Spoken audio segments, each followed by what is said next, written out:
In this lesson, I'd like to look at what the harmony tells us about how to interpret the prelude from Bach's Prelude, Fugue and Allegro. We're going to look just at the opening few bars, which will hopefully give you an idea of what to do in the rest of the piece. So the opening few bars go like this.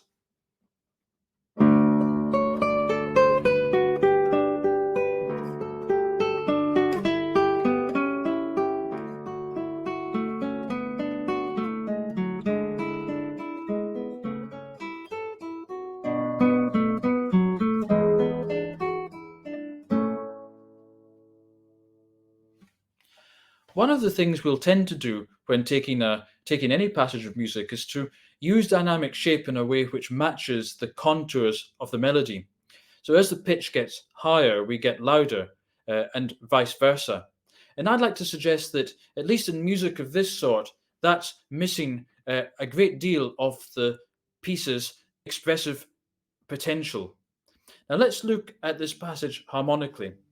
In the first bar, we basically have two chords. We have chord 1, which in this key is D.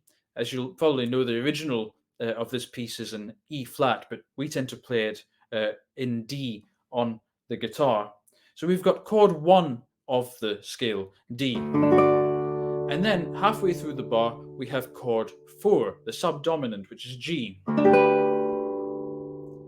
To get there, Bach passes through the flattened seventh of a D scale, which is C, and that gives us a D7 chord, or a dominant seventh chord. That's the C. Now G. So D, D7, G, or chord 1 through chord 1 with a dominant seventh, and then chord 4. Now the question here is whether chord 4 should be treated as a dissonance or as some kind of resolution. And I'd like to suggest that it is dissonance.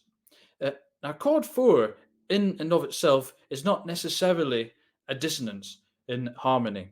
I mean, chord 4 in the key of D is a G major chord. There is nothing dissonant about that. But of course, as chord 4, it has a relationship to the tonic. It has a G major is a different thing when it's in the key of D than it is when it's in the key of G. But even then, it doesn't necessarily imply a dissonance. The key point here is that the bass note doesn't change. The bass note is the root of the tonic, D, and that D bass is present throughout the bar.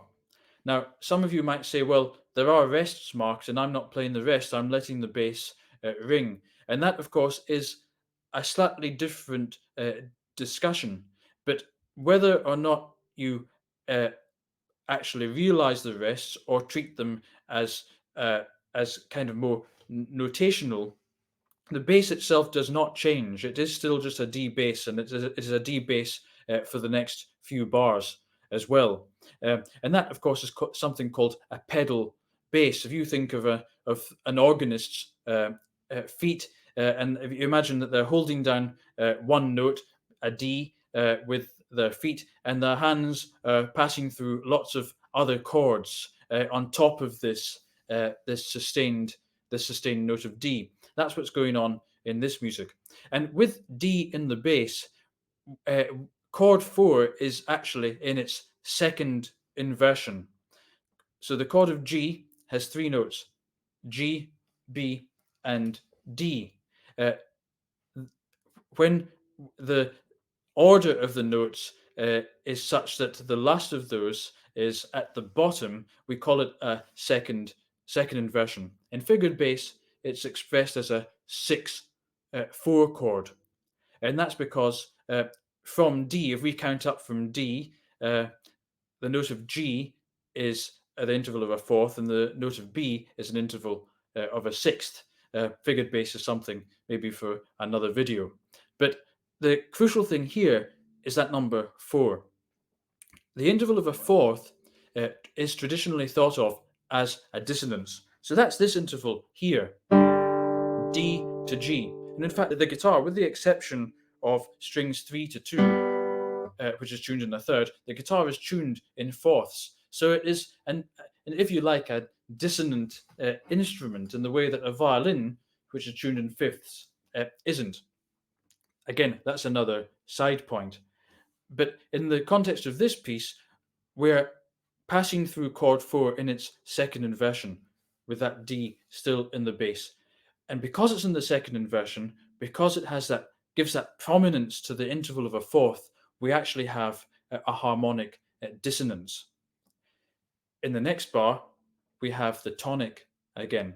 So what we have here is the tonic D in bar 1, chord 4 halfway through bar 1 as a dissonance, resolving back to the tonic at the beginning of bar 2. Now that tells us a lot about what we need to do directionally with our dynamics in that passage. Let me play just the harmony for you. So we have chord 1 going through the 7th, then chord 4, back to chord 1. Now you hear how natural it is to build up to chord 4 in its second inversion and then relax back to the tonic. Now, if I play the melody in a way which follows the contours, follows the pitch, we'll miss out on that entirely because there is a generally downward trajectory in the melody.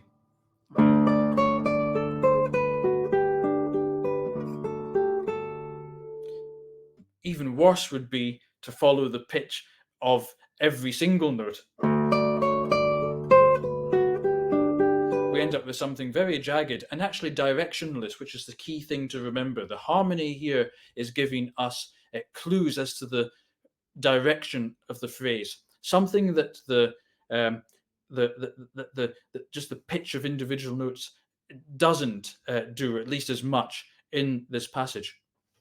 Let's look at the next bar.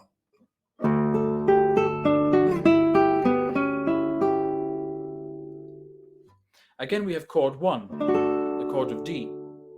Then we go through E minor, which is chord 2 in D. Again, E minor in and of itself is not a dissonance, but with the D in the bass, it actually gives us what you might think of as an E minor 7 chord, and that interval of a seventh is, of course, a dissonant interval. It clashes, and so when we have the E minor with the D in the bass, we have something that needs to be resolved. So again, you want to build up to that dissonance or on that dissonance.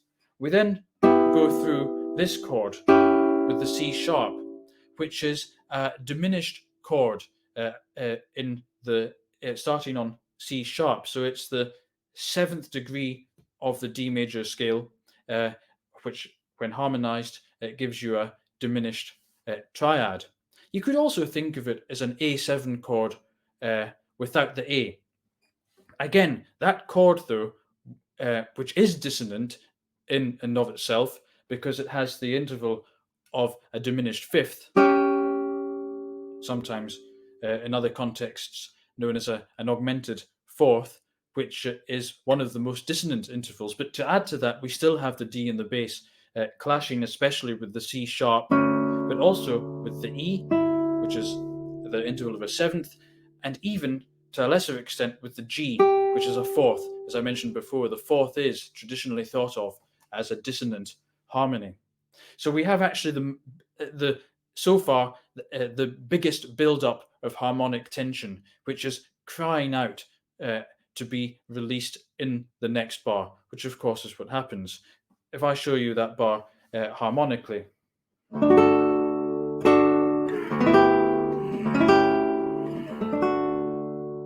we get to chord 1 again. And I can go on like that for a long time in the piece. But that hopefully is a good introduction to the principle of allowing the harmony in terms of where there is tension and where there is release, or where there is dissonance and where there is consonance, to guide the way that you phrase and your approach to dynamic shape. And in the next video, I'm going to take the same passage of music and look at what we can find in terms of implied polyphony. But until then, all the best.